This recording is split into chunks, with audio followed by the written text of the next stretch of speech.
Yes, people, welcome back to Lee Judges TV. I hope you've all had a better Sunday than you've had of a Saturday, that's for sure. We saw an elite game of football earlier. For those who did watch it, Manchester City versus Liverpool was outstanding. And I think what it does is show nothing more than we are a million miles away from either of those two clubs. Yesterday's performance was, of course, disappointing, and we are going to be discussing it. I'm your host, Dan Potts, as ever. And I'm with the following people: lead judges, Sophie Nicolau, Tom Canton, and Harry Simu is back for some banter. I'm only joking, Harry. I love you, really. It's good to see you all, man. Listen, we're going to get straight into it. There's no point of doing introductions. Everybody knows who you all are. Let's get straight into yesterday's action. There's a lot to talk about. I'm going to start with lead judges. Lee, quite simply, shambolic yesterday. And I want to know your thoughts. I heard a little bit of what you said on AFTV in your interview. Where does the fault lie with you for yesterday's result, mate? Oh, shocking. I don't care what anybody says. All on the manager, this one. No excuses. Completely and utterly down to him, And listen, everybody makes mistakes, and he may the he's ruined my weekend. Thank you, Mikel, by the way. But what's the frustrating thing about it is is this is a manager that people are lording over, people are sticking up for, like Harry has and Tom and myself as well. And he makes such a decision like that. I will never ever know. And I'll tell you why it's worse than anything else that he's ever done. Is because in January we had this without Partey and Xhaka in midfield, and look what happened. Got beat by Nottingham Forest, couldn't break down Burnley. It was awful. So you've been told, it don't work, to go and then choose to do it. It's just mind-blowing, absolutely mind-blowing. And do you know what makes it worse is that his coaches also allowed it to happen when they discussed it. I took away, the strength of our team over the last few games, and we've been doing really well, has been our two in midfield. Partey gets all the plaudits, and Xhaka, does a good job in there, but doesn't get any plaudits, right? So we lose Partey, and then he takes out Xhaka to play left back, is quite unbelievable. They had two midfield players in there, powerful, strong, and they totally dominated the game. Never changed it till 10, 15 minutes from the end, when we funny enough, we become dominant. And it is just a massive, massive error. Now, you can say it's hindsight before the game. I didn't get to the game until 5-3. When I went in, Kevin, who sits next to me, I said, "What's the team?" And he said, Xhaka's at left back. And I went, "Oh, no." And I'm going to say it now, there was an atmosphere yesterday. It's the worst atmosphere in the Emirates all season. I'll tell you that now. It wasn't, no one was up for it as much. Because I'll tell you what, the air and the whatever was sucked out of us by that decision. Because I sat down and went, "Oh, no, what's he doing? Why does he do that?" You've got Tavares, one who's your backup left back, you choose not to do. So he's out of the equation now for all the other games. You could have got a lot of confidence in that game. You've got a chance to stick him in there at home, give him, let him play, try and get over it. No, you actually kill his confidence by saying, "Do you know what? I prefer to ruin the midfield to make sure I put a left back in there for you." End of Tavares. You will not see him ever again. And if you do, it's a travesty because the kid must be shot now. You know what I mean? Like, even so, when Martinelli scored yesterday, he went over to him. That just shows you everything you need to know. Secondly, there's other options that he could have done before he went down there. Saka was one of them, right? If you don't want to use Saka, right, that's also, by the way, a kick in the teeth to Pepe. If you didn't want to use Saka in at left back, you could have actually gone Ben White over to right back, Cedric over to left back, bring in Holding, who's done well. But look what we're doing. We're changing all this time around for one midfield injury. You know what I mean? Like, that tells me that so in January, when you didn't decide to sign a midfield player, the conversation must be round that table. We don't necessarily need any midfielder, don't need any sort of midfield player because I've got my midfield players in place. No, he didn't, choose one. The other one today, if you're going to put Lokonga in the midfield, give him someone with experience alongside, left on his own. I thought the kid done okay, but he was up against it. in there. It is her horrendous mistake. When you're under pressure, that is when you have to do decisions. And I'm afraid he got it completely and utterly wrong. It's down on him on this result. I don't care what anybody says. I've gone in the pub after the game and people are, I'm going to be, I'm not saying that he should be sacked because of this. I think that's a much bigger overreaction. But when people say, put someone in the pub yesterday turned around and said, well, if you was to sack him, who are you going to have? So I said, I'll take Vieira tomorrow. And he then started slagging off Vieira, going, well, he messed up at Nice. He messed up at, he messed up at, in America, you know what I mean? And I'm going, well, hold on a minute. Mikel Arteta, 10 league defeats so far this season, knocked out of the FA Cup in the third round by a team in the Championship, with no Europe, right? We know what I mean? We've not beaten a team away from home in the top 4 or 5.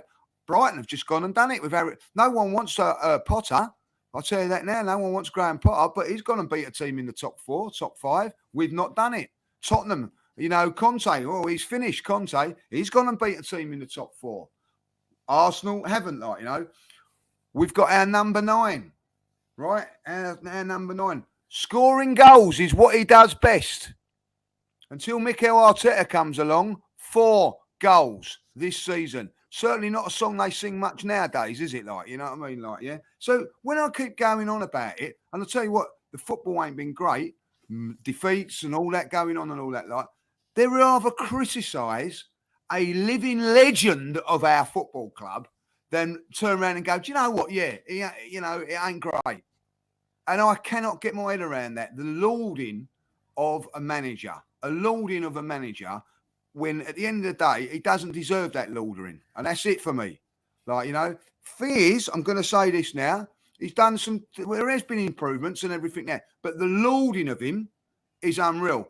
I'll tell you, I've got mates, right, that phone me up going, look at Mikel, sing the song, Lee, come on, sing it with me and all that, I haven't heard them no more. Their phones and batteries have died. They've lost their phones. I haven't heard them, you know what I mean? Don't want to criticise this manager. Fell any way. Criticise him when he gets it wrong. Praise him when he gets it right. But don't make other excuses and start criticising other people and everything like that. Ultimately, that was all on him yesterday. Ran over and we move on to the next game. And I'll tell you this now. When things are going well and you're winning games and all that, it's great playing the same team. When you have a little bit of trouble, this is where you find out if you're a good manager or a good player. We're about to find out both with a certain few players and all that. And I can tell you I'm going to say one more thing. The ruthlessness, anybody can defend this, the ruthlessness on a young kid like Tavares, the ruthlessness to get and drop him and all that. Where's the ruthlessness with other players, i.e. Lacazette? Where is the ruthlessness there? So when people come on and say, this is great and everything like that, come on here. I want anybody on the chat and whatever to defend that decision yesterday and think what it was right. What was they thinking and go through it all and then go on. What's one rule good for one rule and not for another? I think I'm finished. Right. Well, we can all finish the stream there and go home now. Thank you for that, Lee. You've covered everything that we needed to tonight, and you've covered it well, mate. I'm not going to lie. I think you've said everything that is on my mind at the moment in relation to yesterday's team selection, the way that this manager keeps mismanaging players, and also some of the stuff you said in relation to players that are not getting treated quite like some of the others. And I agree with everything you're saying in relation to the lauding of a manager who, let's be honest, in my opinion, is not deserving of some of the lauding that he's getting. Sophie, let's come to you. What did you make of yesterday's performance, and who do you put the blame down to in relation to the loss, mate? I'm completely 100% in line with Lee. And I do believe that there are many fans who have defended Arteta from what I've seen in terms of the narrative online, that they too hold him accountable and responsible. The problem for us is that beyond our starting 11, we're weak. And when we're challenged, our mental it's just not there. We're still not there as a squad, right? So when you look at trust the process, where's the progress? We are the youngest team in the Premier League who are battling for a top four spot. I've always believed that that's in line with maybe overachieving a little bit. On your show, maybe a couple of weeks ago, Lee was talking about how we've benefited because teams like Manchester United have been really poor. West Ham lose, Manchester United lose. We never benefit when those things happen. You know, we're always mentally challenged in games. We can't stay engaged for 90 plus minutes. And when you look at the 10 losses and the teams that we've lost to, you're well within your right as an Arsenal fan to ask questions. He hasn't learned from the Europa League mistake. So he was talking in his press conference earlier this week about how Nuno's a young player and he has to learn from his mistakes. When is Mikel Arteta going to learn from his mistakes? He is not immune to criticism. He's the manager of Arsenal Football Club, and that comes with a lot of responsibility. Now, I've credited him for getting rid of the Deadwood. I believe that was a job that was dirty and someone had to do it. I've always stood by as well, though, and said that unfortunately Unai Emery never got the same support Mikel did. He didn't have the same hierarchy as Mikel did, and he certainly wasn't given the players that he wanted. There's a different treatment of Emery and Arteta. Shoot me in chat. I really don't care because I'm kind of over it. It's a fact that Arteta has had much more support than Emery ever did. So he was empowered to get rid of the Deadwood, whereas Emery lost to player power in the end. And by the way, he was sacked for less in the Premier League. And people will say, oh, but the last few games and yeah, okay, fine. He still got us to a European final, which we lost because we had apathetic players who didn't really give a toss about playing for the club anymore. Now, Mikel Arteta did exactly the same thing in the semi-final against Villarreal last year. He's finished 8th, and he got us kicked out of Europe when we were in Europe for 20 years plus. He did exactly the same thing in the moment where he is supposed to earn his crust and earn his wages and be the man that takes us to that next level, trust the process to making progress. He made exactly the same error. He put square pegs in round holes. I said to Kevin on our show after the Palace game, Nuno will never ever play another game for Arsenal ever again. Kevin wasn't too sure about that. I'm like, if he's benching Pepe when he has a good game, if he's ostracized certain players for certain things, you think he trusts Nuno? And he keeps setting these young players up to fail. Sambi and Nuno, his signings, he set them up to fail. I just can't believe that he would do that, number one, to Nuno, and number two, I actually said, save the kid from this, to be honest with you, in terms of his confidence in his career, play Saka at left back. But then to set Sambi up like that in the midfield against Basuma, no man's land, with Odegaard playing in front of him. I mean, what was that move? We lose our best midfielder, who, by the way, has been good for 2 months this season. After AFCON, he was fantastic, Partey. Before that, inconsistent, not the player that we wanted him to be. But he is our best option. So then you take the second best option out of the midfield and you set Sambi up to fail. And then Arsenal fans are like, he's not ready. He's not ready. Well, of course he's not ready if he's been put in a position like that. So he made the choices yesterday. Why is it some players are treated one way and others are not? Why is Lacazette still playing? I've defended Lacazette to the hilt because of the things he does and how he's been able to help us get into this position. After Aubameyang was benched, he came in, he was captain, he did a brilliant job. We scored 21 goals in December. He's a huge part to do with that. But he has one rule for one set of players and another for another set of players. And I just think that yesterday, he needs to be accountable for his actions. And unfortunately, his inexperience is showing at the most important point of the season again. I said to you guys a long time ago, the difference between Manchester United and Arsenal and Chelsea and Tottenham is they have Antonio Conte.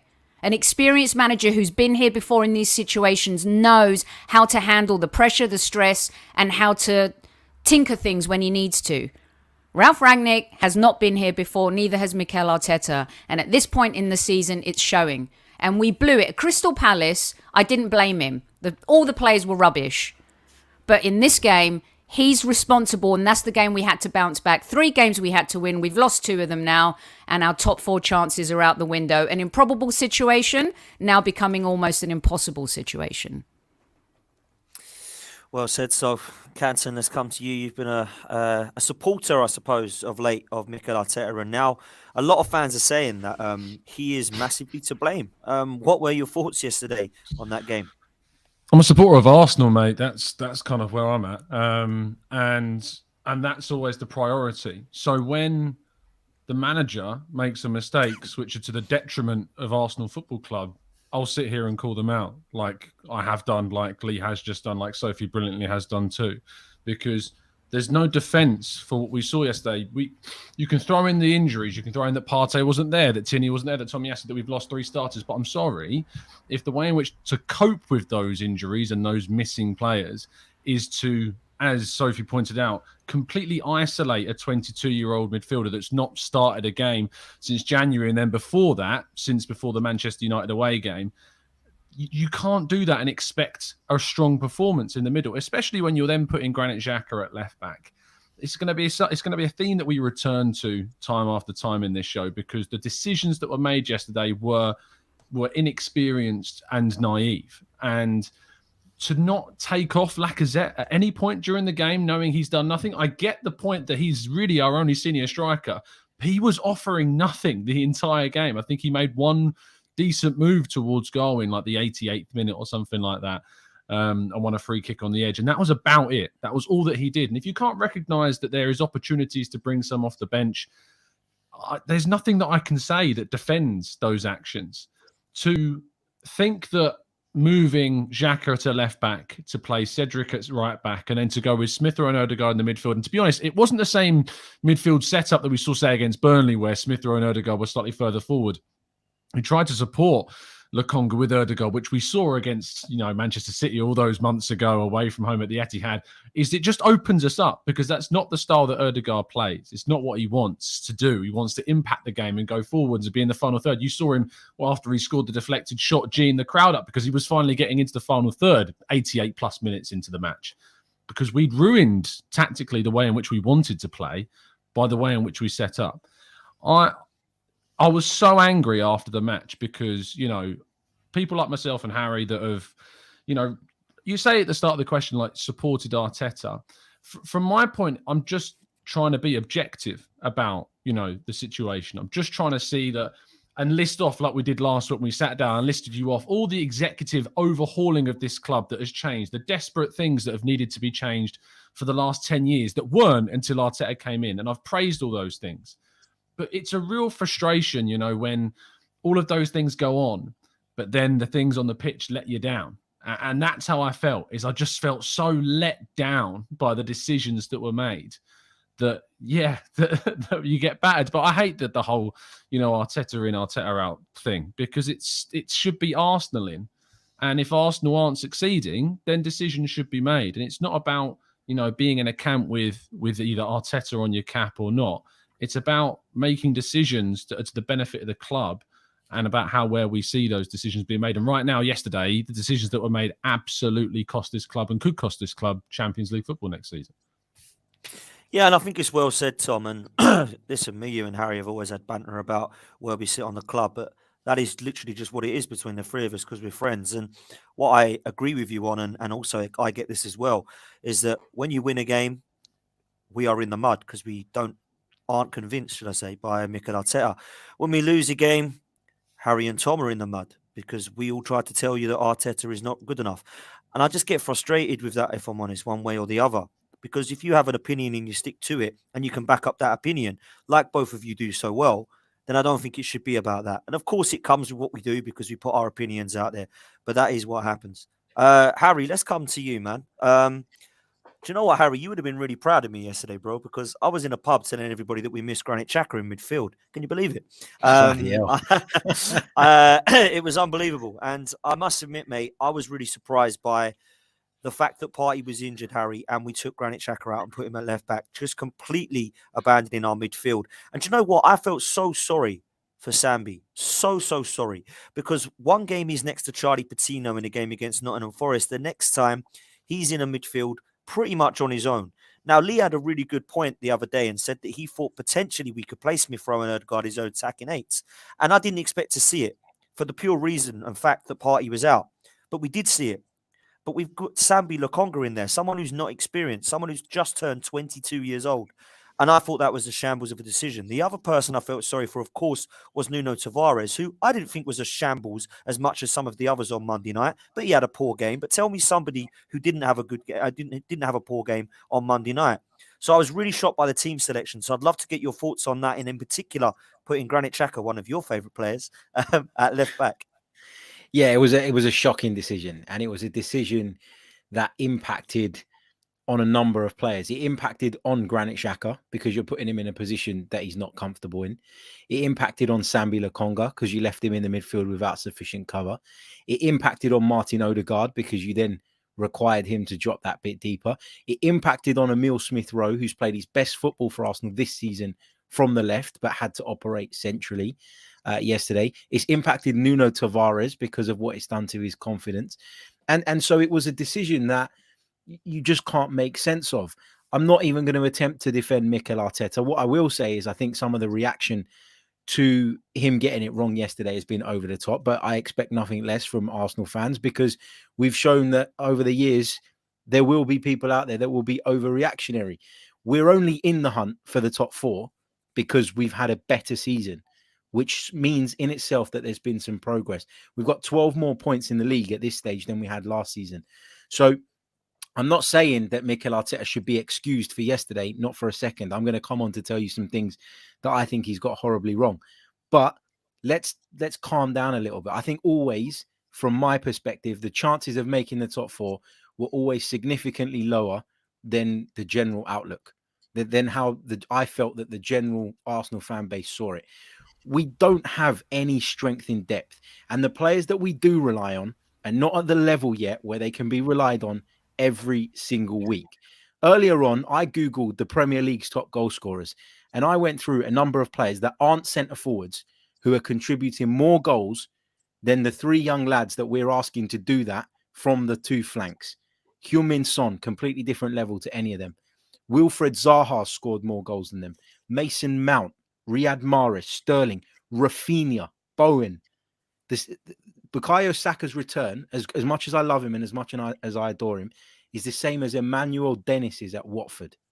So the point I'm trying to make here is that we are looking to Emile Smith-Rowe, to Bukayo Saka, to Martinelli, to Odegaard, to drag us over the line week in, week out. And when you add to that, we don't have a centre-forward capable of scoring goals on a regular basis.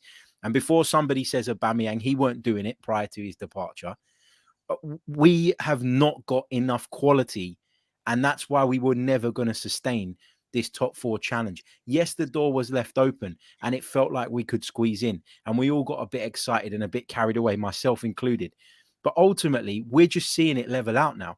We're just seeing it level out. I completely agree that Mikel Arteta got it horribly wrong yesterday. His selection baffled me.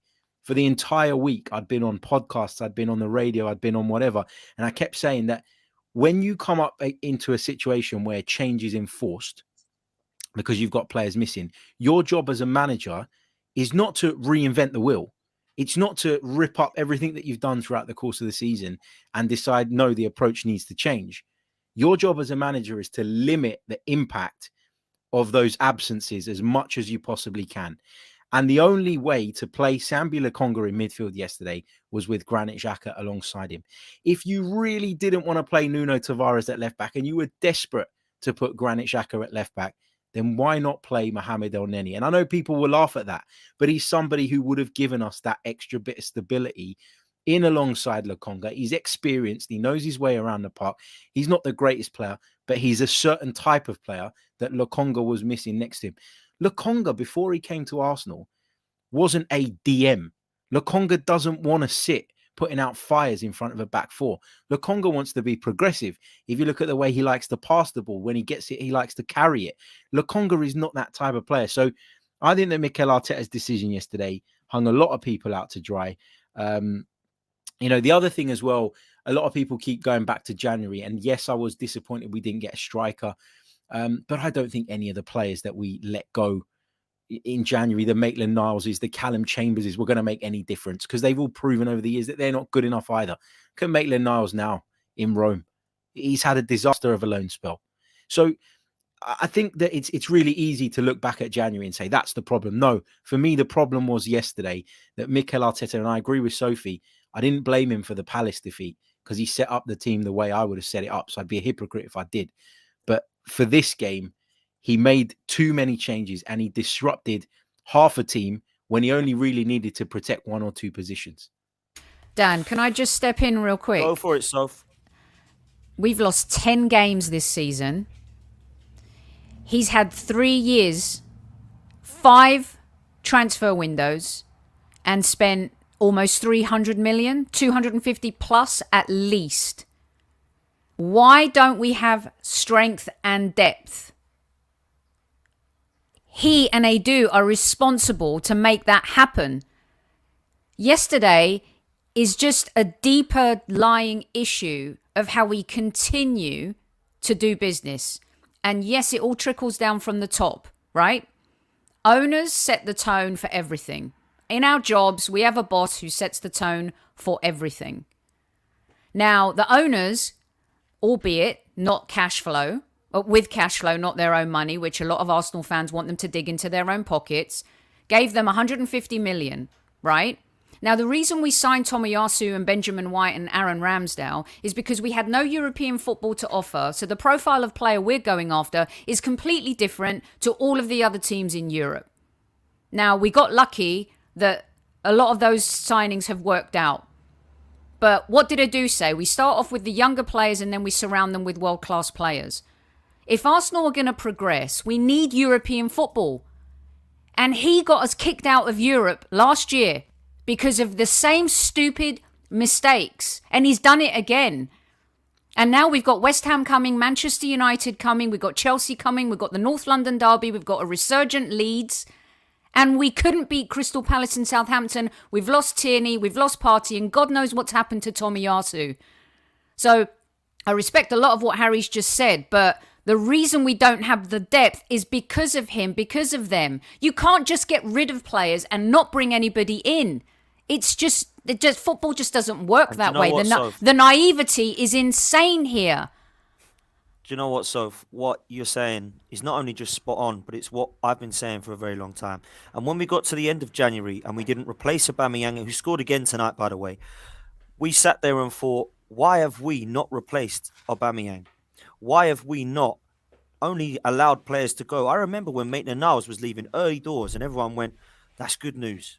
Why? Because someone will be coming in. Because we won't leave ourselves short, surely. And then we saw Balogun go out as well. And then we saw Pablo Mari go out as well. And then we saw Callum Chambers go out as well. So I'm what have they all got in common? What have they all got in common, Dan? It's Harry. It's not about their shit players. They should go, but you've got to. But Harry, you've got to bring players in. Right, but okay. What they did was they stuck to their policy. They had no intent on buying players in January. They rolled the dice and it's backfired. Newcastle, who are fighting for relegation, right, bought 3 players. They had Trippier, who had an immediate impact. He's injured now. Chris Wood, they got Bruno Guimaraes. How did they convince Bruno to sign? Without Champions League football, without European football, money, investment, a roadmap. But so what my point was we actually were stronger as a strength in depth team before January window. We had the January transfer window and now we're weaker. Why are we weaker after January? That just makes no sense to me whatsoever. And now we are looking at losing to the Palace and Brighton games because we've got a few injuries. Now, people will say, but we've got strength in depth. We've got El Neni. We've got Tavares. And we've got Lokonga. But I think the way this manager's treating them is absolute disgraceful. Not El Neni, because El Neni's not part of the future. But Lokonga has been, I think, not a bad first season, in my opinion. Not horrendously bad. A few mistakes he's going to make him as a young kid. Nuno Tavares, who everybody was saying, by the way, Kieran Tierney's not getting back in this side. This kid's too good. 2 signings that Arteta made that now people are saying, that Arteta is saying, I'm going to play one of the kids, but he's going to play on his own. I'm going to surround him by no experience. And the other guy, I just don't fancy now. I'm not going to try and coach him. I'm just going to bomb him out because I can't be bothered. That's what it looks like from the outside looking in. So I understand, Harry, that you're defending like Maitland-Niles not having great seasons and stuff like that. But I don't think we can defend this January transfer window. This is coming back to bite us now, Harry. But what I'm saying here, Dan, is that in order for us to strip the squad back and rebuild it in the way we want, there was always going to be a period where we were going to be a bit short because we can't afford financially to stockpile players. Now, whether that's because the owners don't want to put the money in, whether they can do it or not, I don't know. I don't know the inside scoop on their finances. But what I do know is that Arsenal are not a football club that want to right now stockpile players that they don't see as part of the future, right? So in January, it was all good saying we need to go and get a striker. We tried to get a striker. We tried to get Dusan Vlahovic, and we know that talks actually occurred between Arsenal and Real Sociedad over Alexander Isak, but there was no movement on the price. What I'm saying is, and yes, it is going to bite us in the arse that we're a bit short, but equally, I don't want my football club to go and spend stupid amounts of money on players like we did on Pepe, like we did on Xhaka, like we did on Mustafi, and be stuck with them for the next 4 or 5 years because we were afraid of the possibility of picking up injuries. Did Burnley spend stupid money when they got Weghorst? Someone like that would have done Weghorst has scored 1 goal since Burnley. joining Burnley. But One he goal. would be surrounded by better players at Arsenal.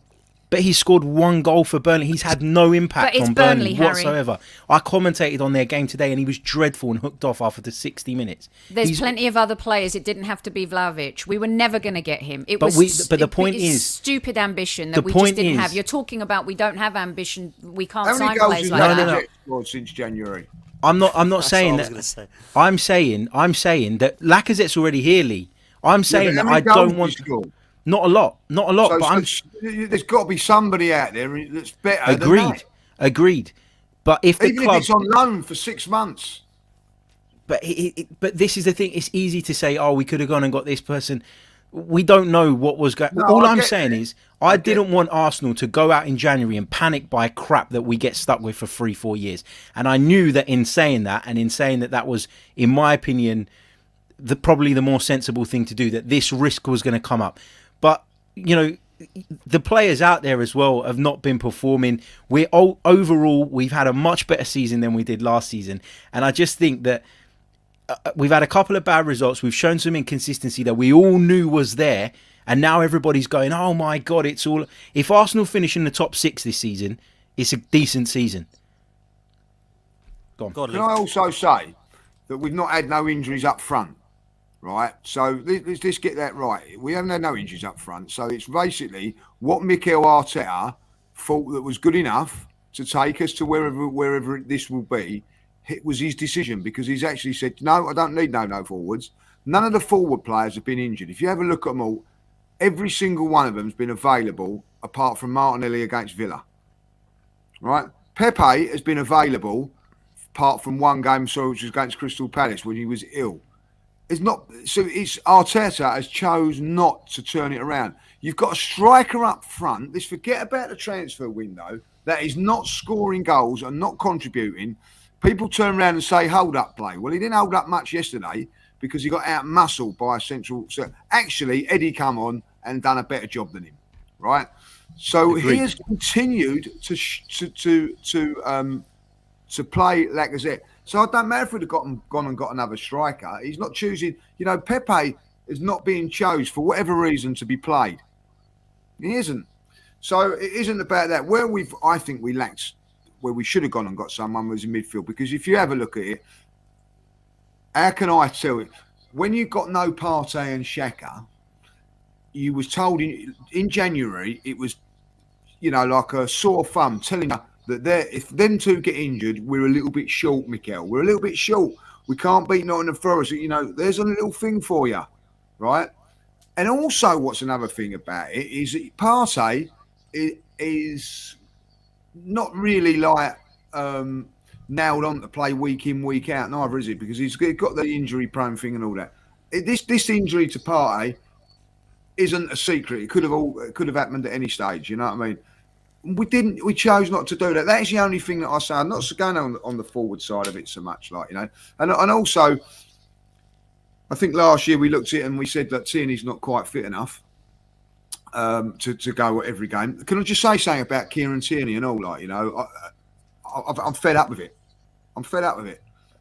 Oh, he's great, and because he runs out with a t-shirt on and shorts in the snow and all that. Why don't you put a jumper? Why don't you put a tracksuit top on and protect your injuries? Make yourself warm so you don't get injured. And because at the end of it, he hasn't even lasted a whole season without European football. So next season, we've got to get a left back that's going to play at least 20, 25 games because this kid can't do it.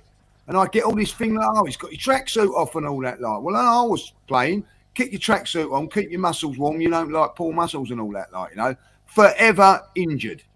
Doesn't last the season.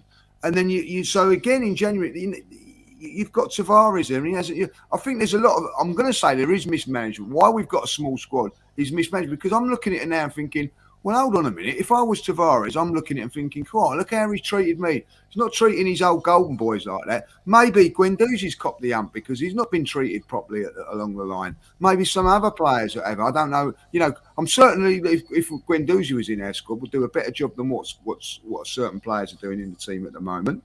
You know, there are other players that are being left out. I'll tell you something now.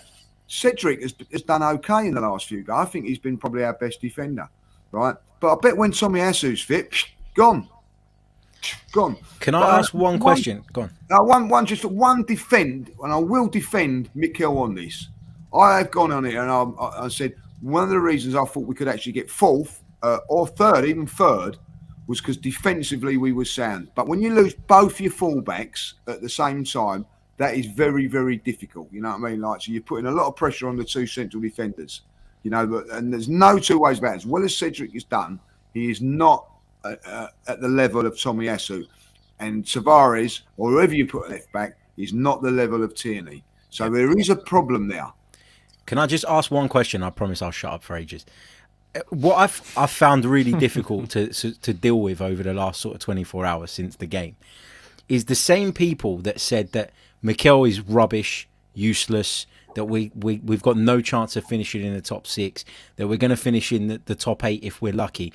It's those same people now that are melting down at the fact that we're 5th, 3 points behind Spurs with a game in hand. So I'm just trying to get my head around how you can go from having the expectation that we're going to finish 8th because we're crap to now being outraged at the fact that we're 5th and in the hunt for the top 4 going into the last month and a bit of the season. I'm really struggling to find how people's Why can't the outrage just be at the game yesterday? Why does it have to be so key? Because if the outrage is about the game yesterday, you won't be scrolling through social media seeing Arteta out, because no manager should be sacked off the back of yesterday. But it's not what we're talking about, right? No, but you're talking about a load of mistakes that you guys believe he's made over the course of the season, and the reasons that we're not going to finish in the top 4. You're putting them at Mikel Arteta's door. So no, I don't think that's not what I'm coming from. Where I'm coming from. So why are we talking about January? We're talking about a game because that was took a place mistake. in That's a that's come mistake. back to haunt us, is what I was meaning, Harry. I brought that up. Yesterday we would have had a deeper squad to choose from. Yeah, I don't mind. I go on the game. I go on yesterday's game. Yes, Tom said it earlier. Why can't we just see it for what it is, game by game by game? Why does it always have to come to that? He has got to turn it around in the next game, not make the mistakes. Listen, I'm gonna be in there. Like, the disappointing thing is, I'm going to say this now. I'll tell you what gives me the hump about Arsenal fans. Not the ones that are going on about that. It's Arsenal fans that go, oh, after 3 games, you take us where you are now. Well, I'll take it now where we are and all that. Like, no, 10 games to go. We're 3 points in front with a game in hand. That's where I take it from there, not 5 weeks back, ever that. We are 10 games. And in those 10 games now, we are now 3 points behind with a game in hand. It's not the end of the world. Let's get that fact right. It's not the end of the world. I don't think anybody thinks it is the end of the world. That's the point. Dan, have you seen the reaction online? It is not on this panel. The end of the world. Not on this panel. No, of course.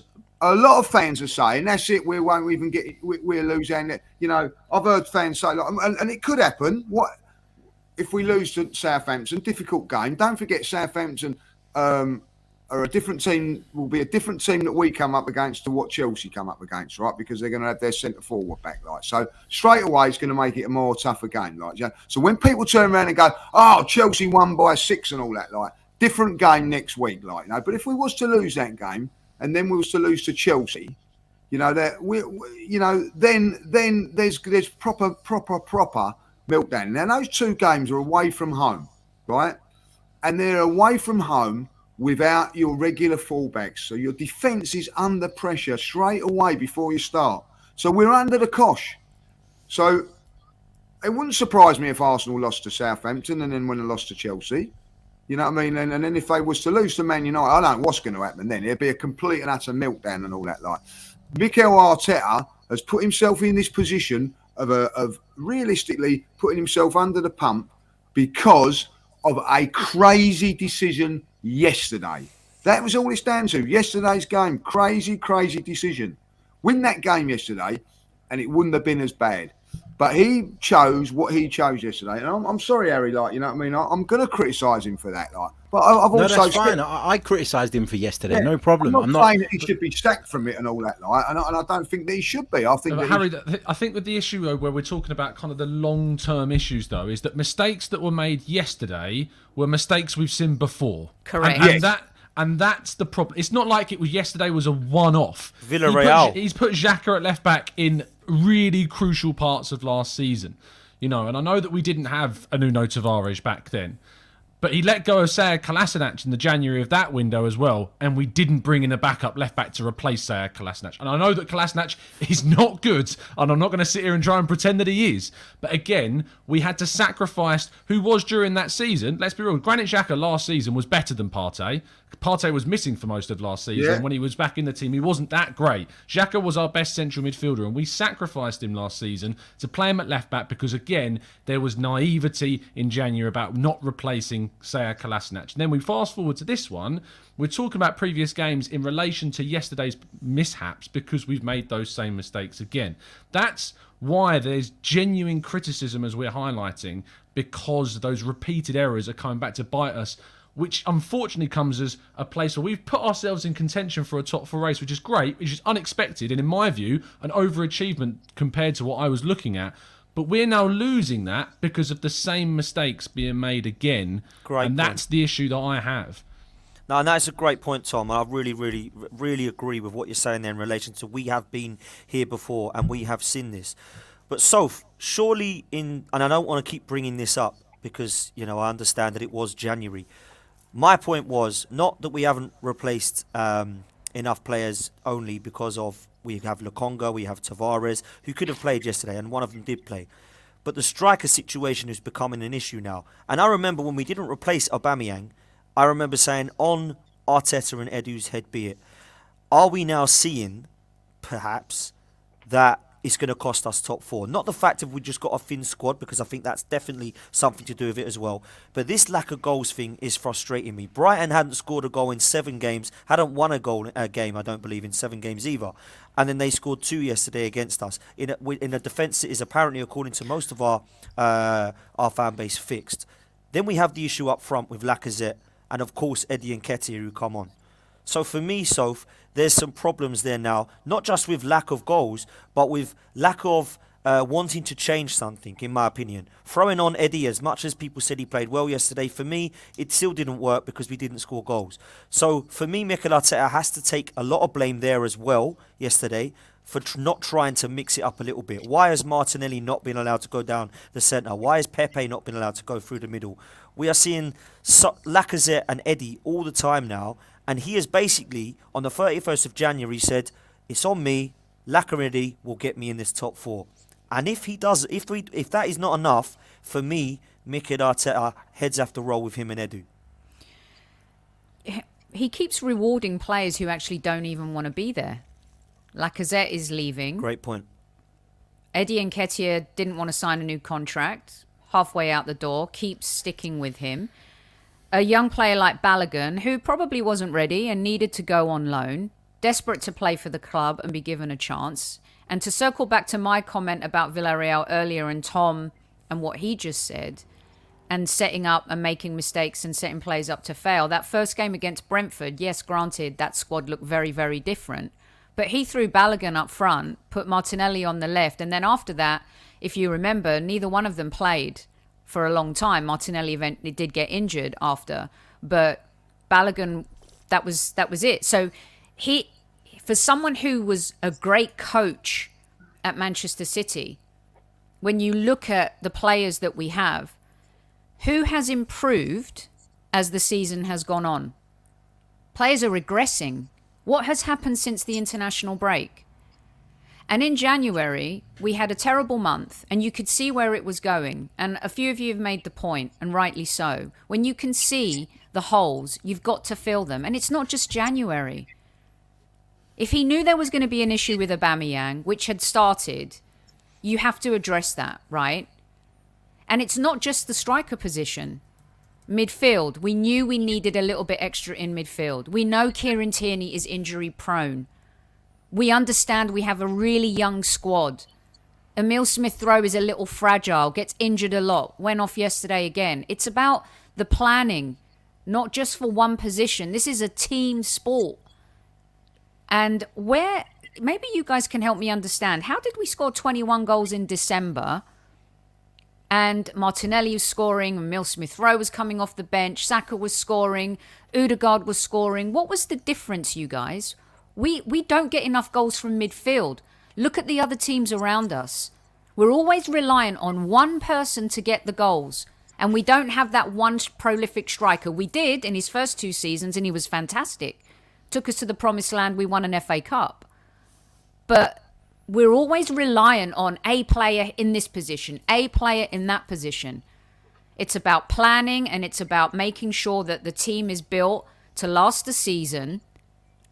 And we just always fail to do that. Can someone explain the December thing to me? Go on, Lee. Well, no, I'll tell you what. This is how I see it, and it's great that Sophie's led it into it. Look, there's been a lot of talk about Mikel Arteta. Once he gets his team, he can do this and he can do that.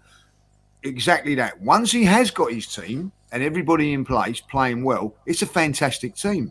There's no problems. Right, but what happens is then, and that's what happened in December, he's got all his players fit, everybody is available, all playing well. That doesn't happen all season, because what happens? You get injuries, you get players come out of it. Tomiyasu, for instance, has come out of it since December. So you have to put somebody else in there, changes a little bit of a philosophy. Then you lose someone else, you change that. So all that is where it's all right and easy saying. When you've got your players, you can manage, because as Kevin's always said on shows before with you, Sophie, it's about players. It certainly is. It is about players.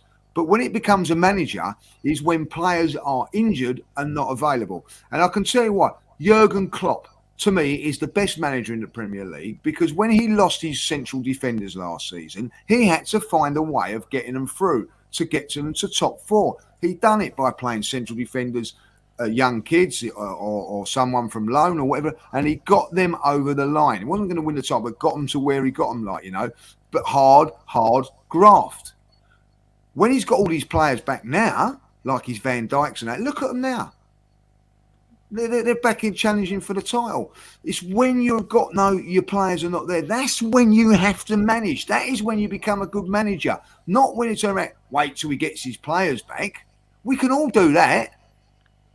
And that's what happened in December. Players were Smith-Rowe, for instance. I can tell you that now. Smith-Rowe, I thought, looked like he's carrying a knock again. Didn't look his best. In December, he was injury free, going through the gears. Now he's not. That's why. You know what I mean? This is where you have to become a manager. The mistake I think Mikel Arteta made at the start of the season, and I said this on a podcast before the season even kicked off, after the season had kicked off, when the transfer window closed, was that I think he took a massive gamble in relying on the likes of Saka, Smith-Rowe and Odegaard to fire us into the Champions League or Europe. I thought that was always a risk. You look at last season, Saka managed 7 goals across the whole campaign. Emile Smith-Rowe had 4. I think Odegaard had 2, something like that. So that never said to me that these guys, within the space of a year, are going to up their output to the point where it's good enough. That was always a massive, massive risk and a massive concern.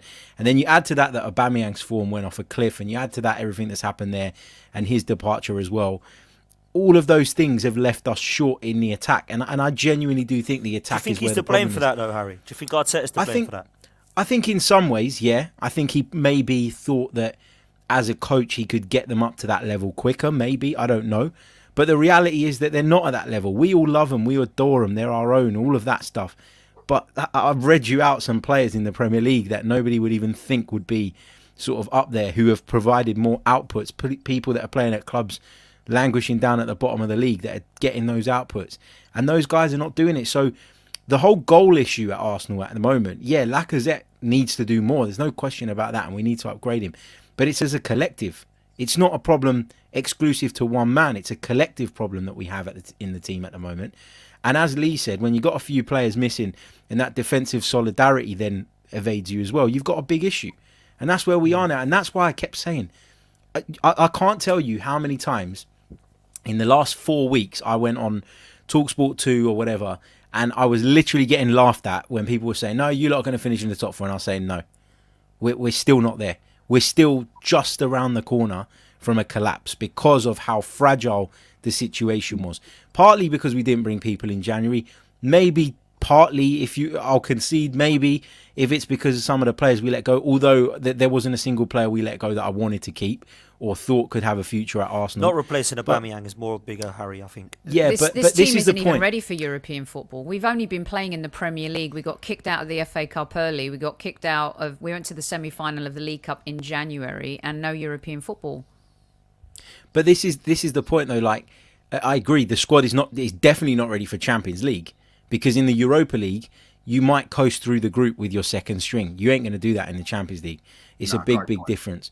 So I agree we're not ready for Champions League football yet. I guess the hope was if we got into the Champions League, the financial reward and the attraction that comes with that would have accelerated the process, if you like. 100%. But I don't think the club are panicking, because remember at the start of the season, Dan, when Edu gave that interview and refused point blank to say what our objective, what our goal was, it's because the club's goal and the club's objective he knew was not going to be in line with that of the fans. Of the fan base. So I don't think the club will be panicking. If we make Europe, if we finish in the top six, I think they'll say, okay, we've got to where we expected to get to. That's their target in their eyes, yeah. But now you've got to go to that next phase. So if we get to that point and KSE go, okay, we've got back into Europe, here's another however much money, go out and do the next phase of the build, I'll be quite content with that. But if we get to that point and then they go, well, the money's run out, then we're stuck and we're up shit street. So that's why I'm not losing my mind about it now. If we had gone in January and paid over the odds for a striker that we weren't sure about, we could have easily been 12 months down the line regretting that and been stuck with dead wood again, players that we've been trying to get rid of for the last 2-3 years. Tom, I've got one more thing to ask you before we move into. We've got some super chats to end with, which I think will end the stream nicely. Tom, I want to come to you though, man, because where we go from here is important now, isn't it? Because Harry said he's not losing his head.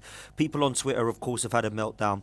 But I think on this panel, we're quite aware that we're still in the mix. I think we're quite aware that we still have a chance of top four football. But I think it's probably a lot less out in our hands than it was before the kickoff on yesterday's game. We do have to play Tottenham still. We do have to play Chelsea. We do have to play United. And we do have to play West Ham. And a lot of people, Tom, are saying that's a disaster. But if you win those games, then they're the sort of teams around you want to be losing. So we have to go, in my opinion now, unbeaten and definitely look at winning the majority of those games if we won't even dream about a Champions League place. What does Palace and Brighton's defeats do to us confidence-wise? And do you think that we can get this right with the players that we do have to select moving forward? This is the thing about yesterday's game that frustrates me so much, Dan, is that we're looking ahead to these fixtures, but the mistakes made in the game against Brighton gives me no confidence that we're going to tackle Southampton correctly. I've got no confidence that Tavares is going to, go back in the game against Southampton. I've got no confidence that we're going to use the right system. I've got no confidence that we are going to survive without Partey or without Tomiyasu. Like, I can recognise as a fan, now I'm not going to sit here and try and proclaim to be some footballing expert, just from the perspective of a fan, I can recognise that Arteta, what he's tried to do this season is use Tomiyasu as a more disciplined right back to, cover so that Tierney could be more adventurous on the left-hand side. When Tomiyasu's got injured, we've put Cedric in, who is naturally more of a forward-thinking right back, so Tierney was tasked with playing a more defensive-minded style of full-back position. When he's now lost both of them, what he should have done is used Ben White, in particular, as someone who's proven to play, say, at right back, has done for England, has done for us. And then you can use, say, Tavares, who's more forward thinking, so you give him that protection. But the decisions that were made against Brighton really confused me in the sense that, yes, Granit Xhaka is going to sit back more so that Cedric can go forwards. But whose phone's that? Sorry, mate, that was mine. Keep going, Tom. Nice ringtone, mate. Yeah, it wasn't a ringtone. It was when you go on live. You know when you go on live score and check, and then the music plays behind it. That's what it was. If you say go on, so. Tom. No, Sorry, mate. That's fine. Yeah. So when he put Xhaka at left back, it was a case of, okay, I understand where he's going with it, like, because he's more defensive thinking. So Cedric's going to be more offensive. But let's face it. It wasn't the right choice because Xhaka's not going to work, and during Brighton's first goal we saw exactly why it doesn't work, because he's still got that mind of a midfielder and he drifted forwards and left that side and Gabriel exposed. So I have no confidence, Dan, going into the rest of the games because we've got so many players out that we are going to compete. You're right in saying that we probably can afford to lose one more game, which is the Chelsea game, for the rest of this season. If we have any hope of finishing in the top four, we then have to beat Man United, beat West Ham, and most importantly beat Spurs at Spurs if we are going to get top four, which, if we're all being very honest, probably isn't going to happen. So now it is about trying to focus, as we have been, on the next game. And prior to the international break, I was fine with that because we still had Partey, Tomiyasu was coming back, Tierney was still here. And I thought that we go into that Crystal Palace game and, give them a game. We didn't. They frightened us in the first 5 minutes and shocked us. And we haven't really recovered since the first 5 minutes of that game against Crystal Palace. That confidence, didn't they, Tom? Absolutely. And that is a template now for every single team that plays us. Is if you go for Arsenal, they're vulnerable. The biggest challenge, whoever it was, be it Arteta, be it Unai Emery, be it Arsene Wenger during the end of his tenure, that they had when coming into Arsenal was changing the perception of how Arsenal is viewed in the tunnel before the game. That was the most important thing, because Arsenal are a soft touch and have been for a decade plus. So whoever was coming in had to change the perception. And the reason why I supported Arteta so much, especially towards the start of this season going forward, and still to an extent now, is because I've seen changes to the personnel, changes to the way we've recruited, changes to the way that we've moved players out that was moving us in that direction. But when a game like Brighton comes around, it hits you with such a hammer blow that you're absolutely questioning. So whilst I'm buoyed by all of those decisions that has been made behind the scenes to improve us, I have to sit here and be objective and go, Mikel Arteta is not going to be the only manager in the world that can improve our recruitment and can improve how we are mentally, can improve the relationship with the fans, because there are going to be other managers out there that probably can do that. And they can also get better results and be more confident, have better experience in certain areas. But I've been buoyed by what I've seen, hence why I've defended him so much. But if we finish outside of places which I would suggest are showing progress, it's not like I haven't got an Arteta in hat on. I'm an Arsenal in hat on, and so I'm going to make those decisions based upon what I've seen. But no, Dan, I'm sorry to answer your question finally. I'm not confident going into these games to get top four. No. And I think, it'll end up being a top six battle, and it will be a battle because other teams will smell blood at this point. Yeah, I do fear you're correct. I want to come to Harry and then... Oh, go on, Lee. The other thing that's very important is, we're saying that we can afford to lose to Chelsea. That's with Tottenham winning every game. You know what I mean? They can capitulate just as much as us, get a couple of injuries. It's important from our point of view now that we stay in the race. That means going and beat Southampton, stay in it, so that those games coming up later will be important. It's no good going to Southampton, losing to Chelsea, then not winning at Man United. It comes irrelevant. What can happen is that, Brighton could turn over Spurs next week. I don't think they will, but they could. Tottenham have got to go to Liverpool. Tottenham have got to play Leicester at home, who are on a little bit of form. There are games which they could all go. And if, love be it, Harry Kane and Son go out in the next game and get injured, do their hamstrings or whatever, then we hope. We hope. Yeah, I'm going to say, it can happen. At the end of the day, it's unfortunate Tierney and Partey got injured. It's two big, massive blows for us. We've not been able to cope with it. But I can tell you that if Spurs, and I don't care how good Conte is, if Spurs lost Song and Kane for a long period of 6 weeks and all that, they would be in trouble as well. So it's important. If Conte was in charge of this team, Lee, would he get them to top four? Well, Arsenal's. I mean, if say Conte had taken over now and had the same things with Partey going and Tomiyasu going, and we didn't replace anyone in January, do you think Conte alone would get us to top 4? He wouldn't play Xhaka at left back. No, Yeah, very I true. think he would. He doesn't play over left back, to be fair. Yeah, he plays over left wing back. He might play him left centre back. He hasn't really managed under pressure. Now, I mean that, and I mean this when people say the FA Cup. The FA Cup, we was completely underdogs against Manchester City going into that game and Chelsea, right? You know, the expectation pressure, what I'm talking about, you know, wasn't expected to win that game, wasn't expected to win that. We are now expected to beat Brighton. We're expected to beat Crystal Palace, and he's folded under that pressure. That's where he's lacked in experience. But the Europa League semi-final was pressure playing against the man And he failed. He failed. So, but again, you could turn around and say, do you know what? I'll give him that one because he was inexperienced.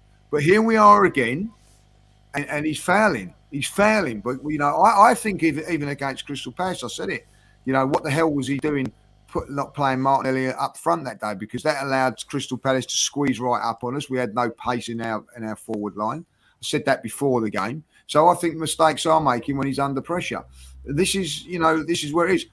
Answer the question, I think Conte's had that experience. I don't think Conte would be making the mistakes that Mikel's made in the last 2 games. Dan, do you think he's... agree. Dan, do you think, and guys, do you think he's going to persist with Xhaka at left back for Southampton? I think he's going to have to now, because If he does, he loses. Tavares back.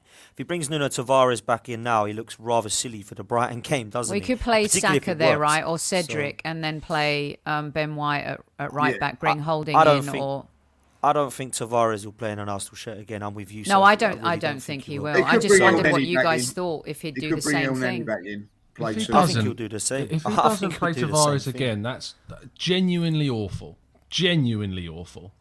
If he Yeah, doesn't play it is. Tavares again. It really Yeah, but you is. can't And this play is him the guy against that he signed. Southampton away when you haven't played him against Brighton. So I think that's No, really no. unfair. I would. I know what you're saying. Yeah, like he I can't, would as he well, can't but- go back on that decision because it makes him look like, because then he's basically admitting he's made an error, which he should do. He should be mature enough to admit, and you should play Ben White at right back or go to a back 3 so you can play Tavares. I know why he didn't because he doesn't feel like he can play Cedric and Tavares, but it's honestly. No, not I enough, did. man. I've got to say, yesterday when I watched his press conference, sort of, because I didn't watch his post-match press conference until like maybe 2-3 hours later. I must admit, I was a little bit disappointed that he didn't, in some way, shape, or form, take responsibility for the way he changed the team. Because Now we at Crystal agree, Palace Harry. on Monday, he was very quick to kind of say, "It's on me, it's he on was me." brilliant. And I I thought he summed that game. I thought he was really good in trying to kind of deflect the pressure off of his players that night and put it on himself, because ultimately, as the manager, you're responsible. But I wanted to see that from him yesterday. It's And like when he I got didn't the see wrong it, press conferences mixed up. when I didn't see it, I must admit, as someone who's defended him quite a lot, I kind of walked away thinking, you know what, like, Disappointed. kind of. I don't know if he and probably. I'm sure he knows it, but I wanted it from him. And what he said, I found really, what's the right word? I was offended by it. When he said that the team didn't play with courage, I thought, you son of a gun, you didn't pick a team with courage. How dare you do that to them? It was a Mourinho moment. It was so low. We didn't play with courage. You didn't set them up to play with courage, and you didn't choose a team with courage, and you didn't choose your subs with courage. His worst press conference ever those 2 days. I felt like that as well after he said in the Palace game that he took Tavares off for tactical reasons. Because if you do that, you play him Tom. against Brighton. It's as simple as that. Shocking. 100%, mate. I thought it was the shambles. I want to come to Sophie and Harry, and then we're going to do some super chats. Soph, let's be honest, get your honest opinions. A long way to go still. I know it's only a few games, but that is still a long way to go in relation to where we are. Tottenham looking very good at the moment. Do you have confidence that we can still get that Champions League spot, or do you think that Tottenham is theirs to lose now? I think Harry Kane's flown over here to the States, hasn't he, to watch the Masters? Yeah, he's watching the golf, yeah. So maybe I'll make a call and see if there's all flights cancelled for the next 6 or 7 days so he can't get back to England. Listen, it's not over. Until it's mathematically impossible, I will always believe in my Arsenal. I always will. Now, with everything that I've said, I have to believe and give, as a fan, I'm behind the players. I really want these players to take that next step, to be able to stop that narrative and for us to not be the dartboard again. Arsenal choked. You know, Tom said about, you know, being in the tunnel and stuff like that. Kev and I talk about that a lot. Some Arsenal teams of the past, you lose just by standing next to them in the tunnel. Michael Jordan, Tiger Woods, Roger Federer, Serena Williams, they beat people before they even stepped out onto the court, you know. And that's what I really wanted for this team in order for it to have that growth. So until it's mathematically impossible, I will believe. Now, I hope that Mikel Arteta makes the right decisions, doesn't put square pegs in round holes. You know, just play Xhaka and El Neni in midfield. Like, I know El Neni's not... We have a lot of players that are still not the answer. But for right now, with this Arsenal team, just pick the players that can just do their job. You know, just let them do their job where they're comfortable, what they know. You know, play Saka at left back. Why not? He's not scoring goals. He's not been that effective going forward. Give Pepe a chance. Why not? If you're going to roll the dice and play Xhaka at left back, why aren't you rolling the dice and giving Pepe a shot? So if he makes sound decisions and gives the team the confidence, and Tom talked about confidence, I say we're in it, but it's going to be tougher. If we don't get a win against Southampton, I think that's when I'll stop believing just a little bit. That's when it's done. Harry, just lastly with you, do you think that Arteta might use a system change, go free at the back now that we're struggling? Do you think there might be any changes to the left-back situation? And what's your thoughts on the top four towards the last, 8 games left? I think he might be tempted to change the system now after what happened yesterday. I was a big sort of believer going into yesterday's game, as I said to you guys earlier on, that you finally found a way of playing that for the most part this season put us in a better state and in a better position. So I would have done everything within my power to limit the impact of those injuries and try to keep it as same as possible. I recognize that, and one of the things I said in my pre-match pod was that I recognize that if Lokonga plays instead of Partey, then maybe Xhaka, who had been pushing on that little bit further, would have to be a little bit more reserved to kind of give us that stability. And I was okay with a tweak, but I wasn't okay with sort of ripping it all up and starting again like he did on Saturday. I thought it was poor. As for the race for the top four, I've got to be honest, for quite a few weeks now, I've been looking at those fixtures and thinking that it's not something we're going to be able to achieve. This is not based on just yesterday's game. I felt like this for a few weeks now. So I'm not optimistic. There's a part of me that thinks that, that it's Spurs that we're chasing, and Spurs always give you an opportunity or can give you an opportunity. So that kind of gives me a little bit of hope. But at the end of the day, as I say, I think that we needed to make that period that we had before count more. And we didn't. That draw at home really done us damage, I thought. And then, of course, I don't see it now, man. I don't see it. I think we've got too many key players missing. I don't really know how we sort of get back on track. Fair enough, mate. Very honest opinion from you. Let's do these super chats. We've got quite a few to go through. So the first one I'm going to bring up, right, is a question for... oh, no, it's not, because Dave's just put one up. This one is from Chaitanya, and it's now disappeared. Here we go. 100% Arteta is the problem. Why play Xhaka at left back? What's the point of having a backup in Tavares? He needs a run of games to be confident. Spurs are more likely to get top four because of Conte. Can I just say, Dan, transfer business. Spurs are not more likely to get the top four, in my opinion, because of Conte. They're more likely to get the top four because they've got Kane and Son, two players who are on a completely different level to anything we have. Time. We have this. And do you know one thing? Tottenham were more likely to get top four because they had Kane and Son with Nuno in charge. They were more likely to get top four. Do you know one thing? Dan. I'm surprised that El Neni didn't play on Saturday, because you know what? Out of all the players that have not been playing, he has been playing. He's had the African Nations he's played in. Yeah. He's had like qualifications for Egypt. He's had like battle-hardened games. I just found that a little bit strange as well, and he's more experienced. So I think I'm with Harry on that, by the way. El Neni has to come back in now. Yeah, it was a good point from Harry earlier, but Dan, I don't get this Kane and Son thing. Sorry, go on, Tom. Yeah, no, just on that. I mean, when Conte took over Spurs, how many points behind us do you think they were?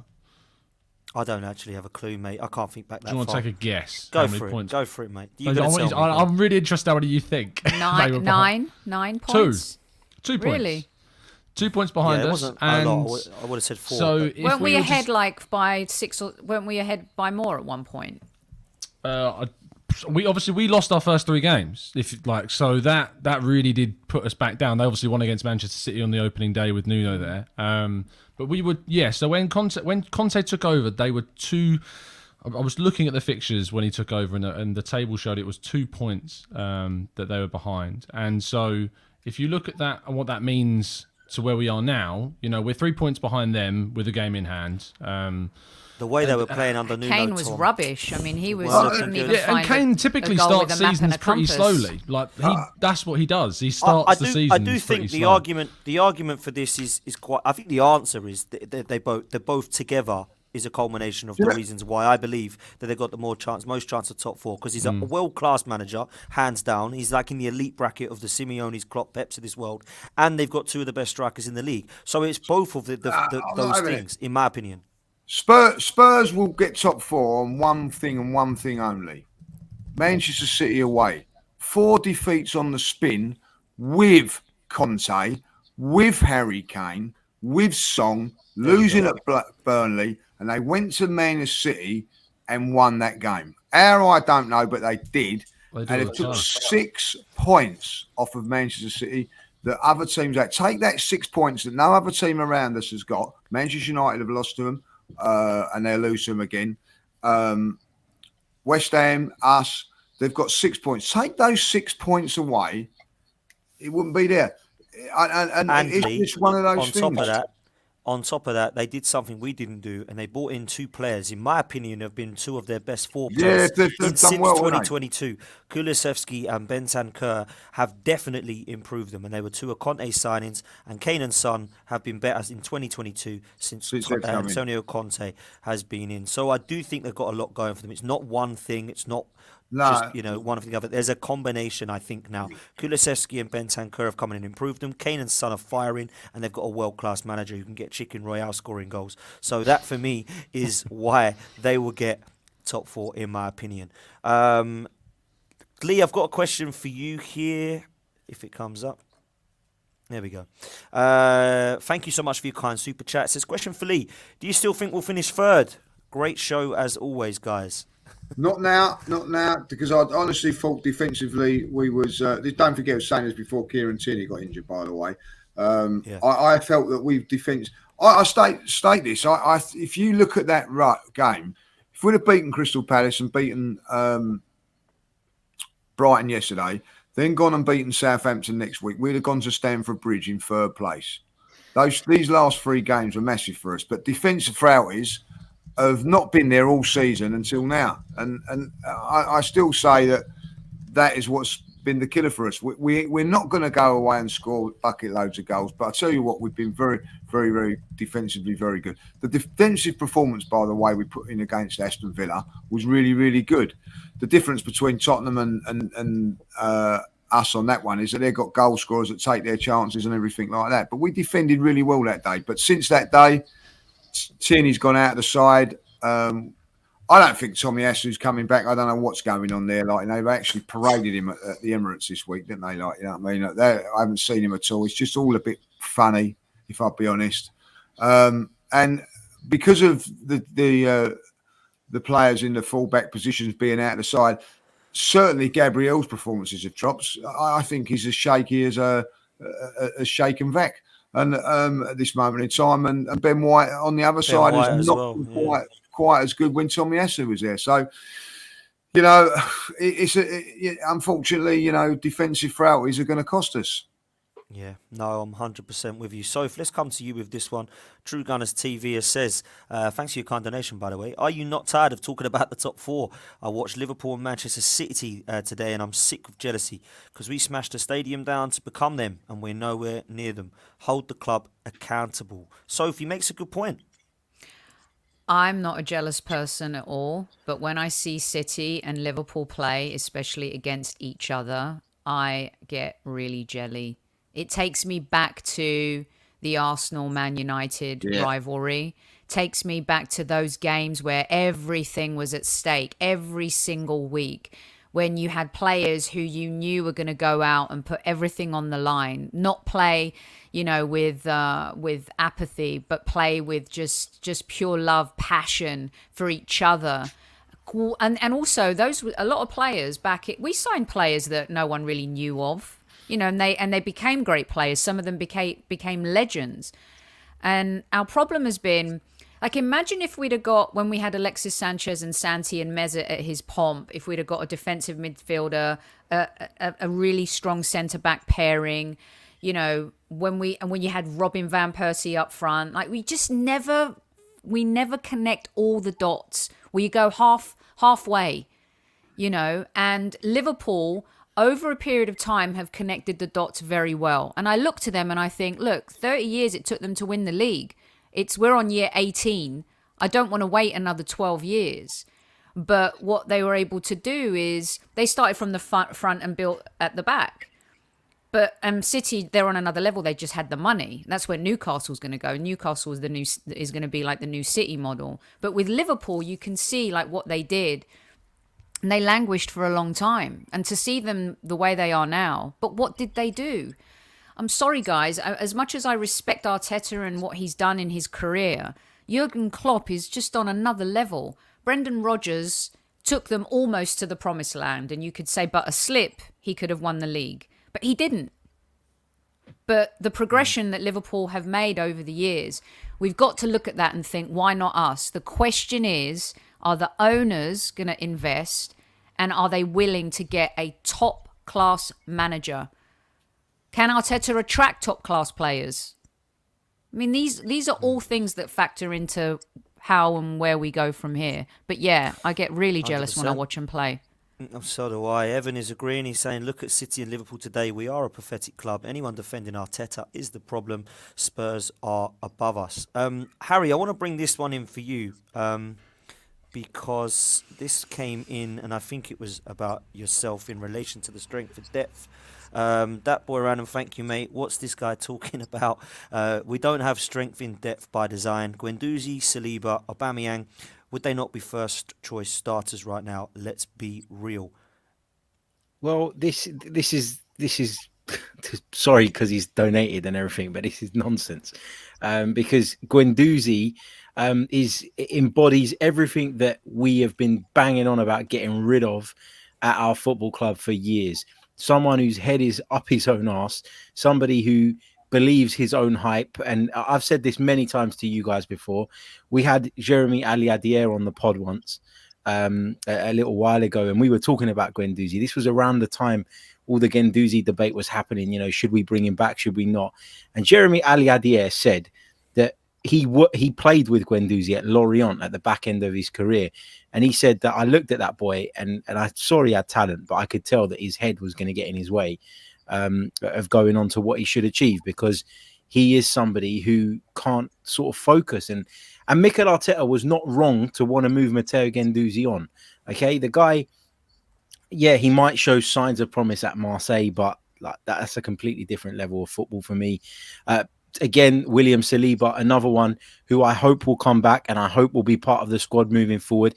But it's clear, if you actually watch him at Marseille and have actually watched him this season, and Tom will back me up on this, he hasn't been watertight. He hasn't been impeccable. He hasn't been flawless. There have been a lot of poor moments with William Saliba. But the people that want Mikel Arteta out, a lot of them keep peddling this whole Saliba thing over and over again because it's something that they can put against the manager.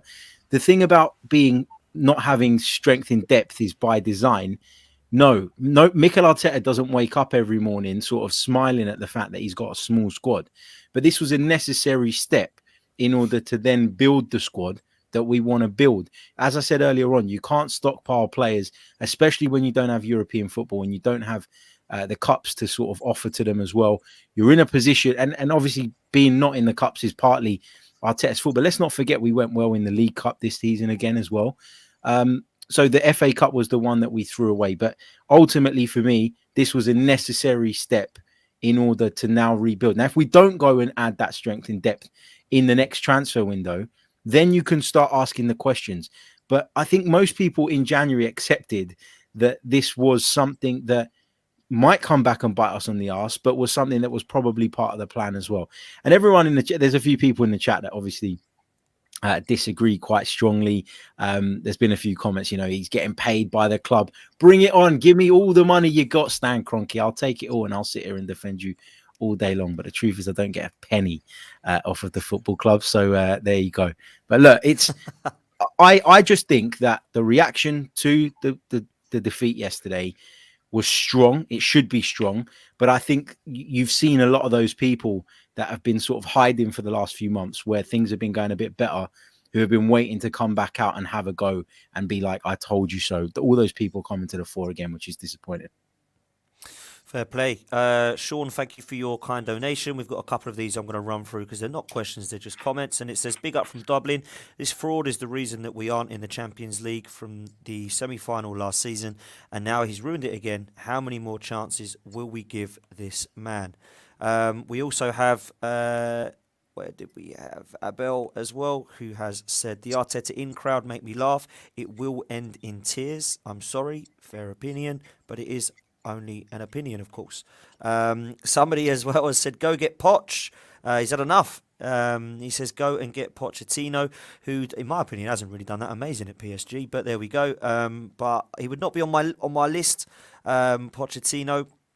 But Ali certainly says that he thinks he would like a Pochettino management at Arsenal. Let's bring in this one. Let's give... we're going to give this one to... Let's give this one to Tom. It says, loving the show, guys and girls. If Mikel Arteta loses to Southampton and then to Chelsea, Tom, would his job be on the line, do you think? It depends if that leads us to finishing outside the top 6. Although that being said, there is still part of me that thinks he could finish 7th or 8th, and I don't think they'd get rid of him. 100% with you, mate. 100% with you. I think he's here for whatever. Yeah, absolutely. Look, from my perspective, if we don't finish in the top 6, he should go. And there's no debate. The UEFA Conference is not a competition. It's just not. It's a money making scheme by UEFA. It doesn't count. So if we don't finish in the top 6, minimum, he goes. But I don't think that he will. In short, if he doesn't finish in the top 4, he shouldn't get a new contract either, in my opinion. And only earns that new contract if he was to finish in the top 4. Yeah, I think that's a very fair answer, to be honest with you. Judges, let's bring you in on this one. Evan has asked you, how many goals did we concede last season and how many have we conceded now? Lee, we fixed our we fixed our defence. I said this yesterday, actually, that our goals conceded is really poor in comparison to last year as well, with new players. But we have more clean sheets, so I think people seem to think we fixed our defence. Now, both of our fullbacks are out at the moment, so a lot of people will say it's unfair. But we should have a good enough coach who knows how to defend, apparently, quite well, to allow that not to happen. So I do think it's a fair point, Lee. Yeah, well, sometimes statistics don't lie, and they do lie. You know what I mean? Like, we have conceded 5 against Man City in the beginning of the season without the defenders that we had. We also, we conceded a couple of big games and all that. But defensively, I think we've been a lot better. We've controlled games a lot better. I get what you're saying and all that. Like, I'm not one of these people that's going to turn around and say that things have not improved. Things have improved. You know what I mean? Let's get it right. We was 8th last season, so things better have improved. You know what I mean? Like, have they improved enough? Definitely not. I don't think that they have. I don't think that they have.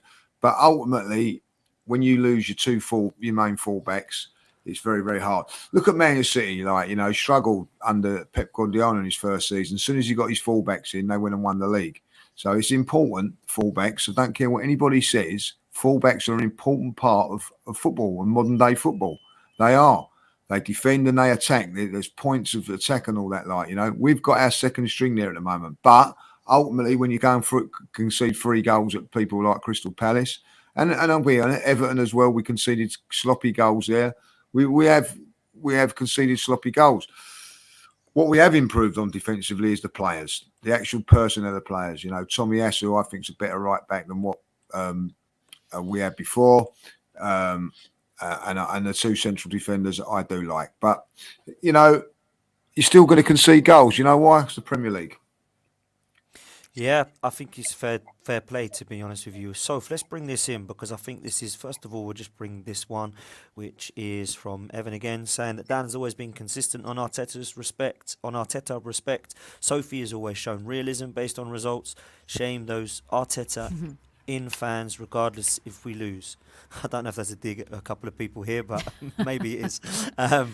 We will go to this one, Soph. I wanted to bring you in on this. Tom Sable, thanks so much, mate. Mentioning Aubameyang scoring at Barcelona is tired and ridiculous. He wasn't doing anything at Arsenal, and being upset that we didn't replace him is a much more valid reaction. And I think that was my point earlier. It was not like, oh, look, he scored again, because I think I said earlier a couple of weeks ago, I'm getting bored of that myself. But it's the fact we didn't replace him, Soph, that I think is going to come back to haunt us. It's really simple. Aubameyang was terrible this season. And that game at Goodison Park was the straw that broke the camel's back. And let's hope that that game and the Old Trafford game don't come back to haunt us. But that's when he was benched, right? And we went on to score the 21 goals in December. We never looked back, really. And it's only when in adversity people kind of look for those moments. And Aubameyang didn't want to play for Arteta. He didn't want to be at the club anymore. He's gone to Barcelona. Good luck to him if he's doing well there. Could end up winning the Europa League this season after missing out last season. We wish him all the best. He was our captain for a while, won the FA Cup, did great things, and really helped us through some difficult moments with his goals. And I just don't think it's fair to kind of look at what he's doing at Barcelona now. So yeah, the biggest mistake we made was not replacing him, and that is a tired argument that just I don't think has any validity. Fair play, Soph. The chat box is lit tonight, by the way. If you could Lit do with us a idiots, favour- man. Yeah. I think, unfortunately, we do always get some of those. If you could all do us a favour, though, and smash a like on the video, that would be great. And if you haven't done so already, then subscribe to the channel. It is free, I promise you. Harry, I've left the best till last, mate, because... Dan, sorry, could I just add Go on, one Soph. thing? Go on, Soph. The one thing I will say is, why can't Arteta manage difficult players? That's all I want to say. Yeah, it's a great question, man, and I think it'll open up a huge debate. But So, I am maybe with you. for another show. I think it may be for another show, but I think you're bang on. I do not understand this. How big is the list of falling out with players, man? It's getting rather silly. But perhaps that is for another podcast because we are running short of time. Harry, I want to let you answer this one, mate, and I hope you don't mind me bringing this one in. No, go ahead. But I think you've always backed up your opinion as well, and I'd be interested to hear you this one as well. Troy has said Harry has one standard for Mikel Arteta and another standard for Unai Emery. You were very vocal, Harry, about wanting Unai Emery out of the club in terms of his long-term future at Arsenal. You didn't think that he was the right manager. And with Mikel Arteta, some are saying that it isn't the same. And there's a different kind of standard with Mikel Arteta than Unai Emery. Some people would say, and I've been one of them, saying that we didn't get Champions League with Unai Emery or Arsene Wenger, and they therefore got the sack. So why should we be trusting a process with 2 8th place finishes? So I just want to let you answer that, Harry, that super chat in relation to your kind of backing of Arteta ahead of Unai Emery, mate. So for me, they came in with different remits. And I think you have to judge somebody on the job that they're brought in to do. So, for example, you don't judge a restaurant manager by the same standards that you judge a restaurant chef. They've got different things that they are responsible for. And I think when Unai Emery was brought in, he was brought in as somebody who we thought had the experience and the know-how to get us back over the line quickly and get us back in the Champions League straight away, either via the league route, which he was very unfortunate to miss out on, well, depending on how you look at it, or via the Europa League, a competition that he had a track record in. So I think in Unai Emery's appointment, Arsenal were looking for someone to come in, take over from Arsene Wenger, and maintain or slightly improve, because obviously we missed out under Wenger at the end, to get us in the Champions League basically quickly.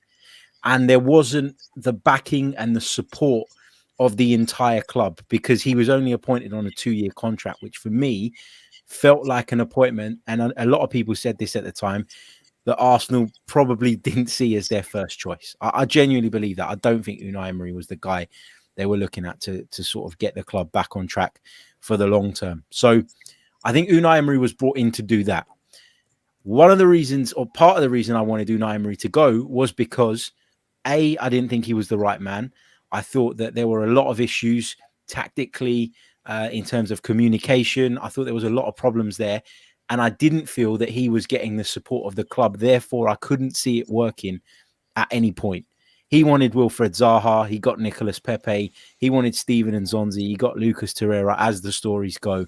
But the point I'm trying to make is that I don't ever think that Unai Emery stood a chance of succeeding at Arsenal. Therefore, I wasn't willing to give it time. When Mikel Arteta came in, I think that was Arsenal hitting the reset button. And Arsenal as a football club finally acknowledging that after years of Wenger not doing the right things, we needed to hit that reset button, as I say, rip it all out and start again. And because I know that that's what Mikel Arteta has been brought in to do, I'm happier to give him longer to do it. I also think that, as Sophie said earlier on, rightly, the club have given Mikel Arteta a lot more backing and a lot more support, and that's 100% correct. But the fact that the club, in a lot of ways, have done some more of the right things than they were doing under Unai Emery and at the back end of the Wenger time, for me, gives me encouragement and makes me feel like we need to kind of step back a little bit and see how this pans out. And this is only Mikel Arteta's second full season, and he's still in with a shout of finishing in the top four. I don't think he's going to do it. I don't think he's going to get off the line, over the line. I think we're going to fall a little bit short. But to be in the race for the top four off the back of an 8th place finish, you can't say there's not progress. And that's why I'm willing to give him a little bit more time. Look, if we finish outside of the top 6 this season and you want to have a conversation about whether Mikel Arteta should stay on beyond that, I think that's right and that's fair. We can have that conversation then. But at this point, we're still not in a place where we're in 100% crisis mode and we need to be going Arteta out, Arteta out, Arteta out. And, you know, judging by the chat, there are a lot of people that are already Mikel Arteta out, that were probably Mikel Arteta out 6 months ago and just went quiet for a little bit. And for me, that's not right to be, you know, to be a fan, to be a supporter of a club and be waiting in the wings. And there's people in the chat also saying that I wanted Unai Emery out after 6 months. That's absolutely not true. It was in his second season that I started to question whether he was the right man. And yes, I'd raised points prior to that where I thought he got certain things wrong, just like I've sat here and said I thought Mikel Arteta got XYZ wrong against Brighton.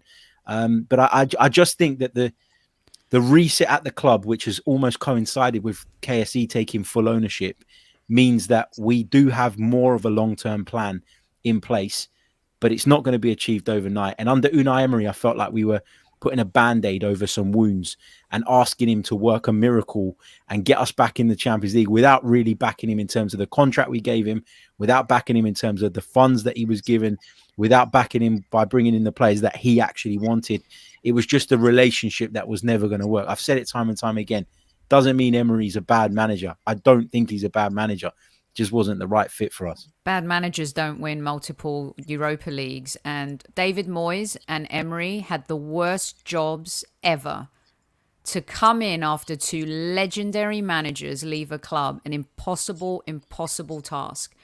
And Emery inherited the toxicity and the institutionalized mess that was left behind in the last few years of Wenger and the ownership and the hierarchy. And that was such a difficult job. He still took us to a European final. And unfortunately, the players that he had were just absolute garbage towards the end. He is a good manager. And I just find it really difficult. This is why sometimes when the Arteta in people are, where they're the same people that wanted Wenger out and Emery out. And I'm not saying like you're that, you're that Harry, but that energy, it's like, why does Arteta get so much protection? Emery had won a lot more. Well, maybe if Emery was supported, but you're willing to give him more time. Again, this is another show and we've done this show before, but if he fails to finish in a European position after getting us kicked out of Europe, being in it for 20 plus years, I don't see how anyone can defend that. Agreed. But we're not there yet. And that's my point. No, yeah. I'm saying And then there's no point. There's no point sacking a manager on the 10th of April and thinking that you're going to be able to turn your season around in that period. So that's not what I'm suggesting. No, I know. But I'm just saying that when you're saying that I'm giving him time, because I'm not losing my head now, it doesn't mean that I won't at the end of the season, if we fail to qualify for Europe, be open to that discussion and that debate and have that conversation about his future. But I just don't But see I what think good where it does. fans are coming Yeah. from is the energy that you had towards Emery, and what we finished in 5th. We missed out on a Champions League spot. You know, towards the end, of course, it got worse, but he just never had the same, you know, that nucleus around him and the support around him that Arteta has, and Arteta has, and finished 8th. But And he got us hasn't. kicked out of He hasn't Europe. from the majority though. Look at the chat box. All you have to do is look at this chat box as a sample size of how people feel about Mikel Arteta, which suggests that maybe for me he gets a little bit more leeway because of those points I've explained. But in general, there's that toxicity that you talk about Emery inheriting is still at this football club. It'll always be at the football club because that for some reason I don't know where it comes from. That this is what Arsenal Football Club seems to breed. But And it's sad. football is cyclical, right? Look at Manchester United. Had even more success than us. And European trophies too. And look what they're going through. Like, football is cyclical. Look at Liverpool Football Club. I brought them up earlier, right?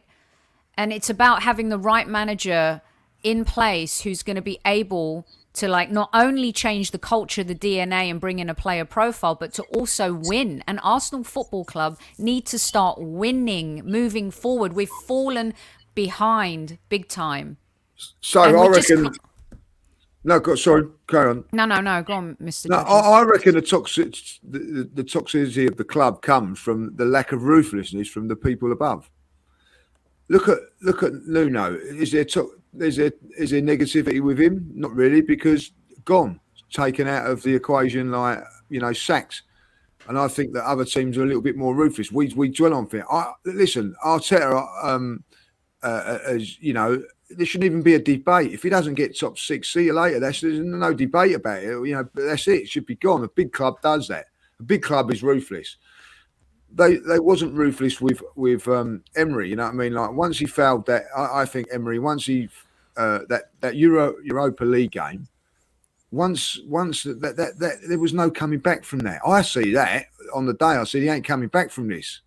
Shouldn't that same energy have been targeted towards Mikel Arteta, who lost to the man he replaced over two legs? Exactly. That's where I think at the end of the day, Sophie, you're dead right. He is very, very fortunate. I think Harry will say it as well. You know, he's very, very fortunate to still be in the job. He's a lucky man. But he is at this moment in time. He's still in the job. So why? And that's where the negativity comes, because a lot of fans believe that he shouldn't be given this opportunity, and that's how it is. Until, you know, the club's not ruthless enough. And once it gets ruthless, then you wouldn't have all this negativity, would you? Because, like, if the club was ruthless, Bosch might have gone by now. We could have got in somebody else and whatever. At the end of the day, you look at Spurs. It didn't work with Pochettino. Pochettino's doing their best manager all the time. They didn't dither for 4 or 5 years like we did with Arsene Wenger. Bosch done it. He had done exactly. But even Mourinho and Nuno, they went Bosch. Yeah, no, I'm saying. So they got in Mourinho. It weren't working with Mourinho. Gone.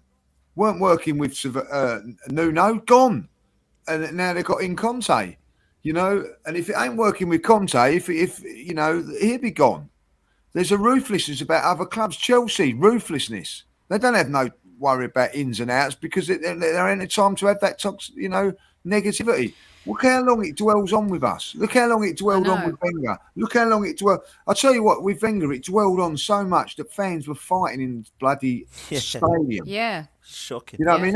That's how that got. You know what I mean? Even Liverpool with Brendan Rodgers, Lee, right, guys? You know, Brendan Rodgers almost won the title, but again, they were ruthless and went Roy out. Hodgson, ruthless. Mm-hmm. You know, people say about Liverpool, let's have the Liverpool concept and all that, but they've been ruthless along the way, as you just said. We are the only club that's not ruthless, and that's why we get this in and out crap, because it goes on too long. At the end of the day, if Mikel gets us top 4, congratulations, well done. You know, you get a new contract. It would be a phenomenal achievement with this squad, especially without Tierney you get passing all in the last the few plaudits weeks. that come with that. You get a new long contract. and then if you and then you go into the summer and whatever, and if you start fouling, it goes again. If you don't get to, if you get, you know, if he on the last day of the season, if Arsenal come 6th and are out of Europe, right? And I'm telling you that the conference, by the way, is not Europe, right? Let's get that right. Okay, because that doesn't get you to the Champions League, back into the Champions League. Europa League gets you back into the Champions League. If he doesn't get that on the Sunday, on the Monday, a proper football club, ruthless football club, says, "See you later." Gone. We'll see. But then you'll get the, you know, if it doesn't happen, you'll get fans going, "Well, he should be gone. He should be gone," and that's where all of this comes from. It does, and we are going to have to leave it there, guys. But it's been a great debate. It really has, and I want to thank everybody for listening. I do want to thank the chat. All I will say is, if you are going to comment, please try and keep it a bit respectful. Yeah, because we're all Arsenal fans, and we all have opinions, and some of them are differing. And I do get it as well, and I know Harry and Tom have got it tonight.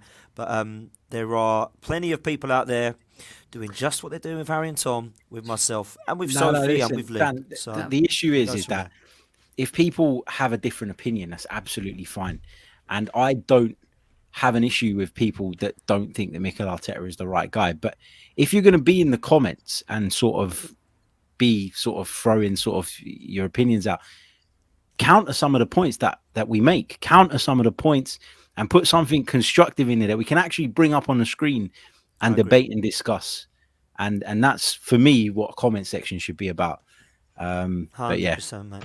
Couldn't have said it better myself, buddy. Couldn't have said it better myself. Well said, Harry. Well said. Well said indeed. Listen, thank you all for watching. Harry. Thank you all for being here. I'm going to thank my guests as well. Sophie, thank you so much, mate. What are you up to, and how can people follow you, buddy? You can follow us at Highbury Squad on all socials, and I'm at Soccer Diva on Twitter. And check our shows out. I'm with Super Kevin Campbell, and he hasn't been on the show since we lost to Southampton. So tomorrow night should be very interesting at Highbury Squad Central. So give us a shot, and thanks so much to everyone in chat for hanging out tonight. So if you're a legend, thanks for coming on. We're going to make this a regular slot on Sunday night, so I hope you can join us most weeks. Harry, always a pleasure, mate. How can people follow you? Chronicles of a Gooner, and what are you up to? Yeah, you can find me on Chronicles of a Gooner. You can find me at 90 Min. You can find me on TalkSport 2 on Thursdays with Adi Oladipo. Yeah, so that's what I'm doing in between representing Mikel Arteta and Edu. But, you know, my clients take up a lot of my time. Arsenal. Yeah, and getting paid by the Arsenal, exactly. On the sideline, getting paid by Stan Kroenke. I also want to thank Tom Canton from the Gooner Talk TV. If you do go over to Gooner Talk TV and subscribe to Tom's content, he's doing plenty of stuff pretty much daily on the Arsenal. And of course, thank you to the judges. Do the washing up, and he was saying, he was told he's got to get done the washing up. That's right, mate. He messages privately. Naughty boy, Tom, you naughty boy. Got to go and do the washing up. Judges, always a pleasure with you, mate. Enjoyed that, mate. Good debate. Yeah, listen, we've been going 1 hour, 43 minutes. It's gone really, really quick. Brilliant discussion. And I'll tell you what I'm going to say. I feel a little bit better before now after coming on than what I was before. I've been a real down in the dump. That game hit me hard yesterday. I'm not gonna lie. You know what I mean? That was a big blow to everything. But a bit of therapy, you know, we go again, don't we? We go again. 100% we do go again, and it is great therapy, and I thank you all. It's been a great debate, great discussion. Thanks everyone in the chat. Thanks for listening on the audio. We will be back in the week, and we will be leading up to the Southampton game, where we hope and pray that we get a result that we so badly need at the moment to get ourselves back on track. Until then, we'll see you next time. Up the Arsenal, and take care everyone.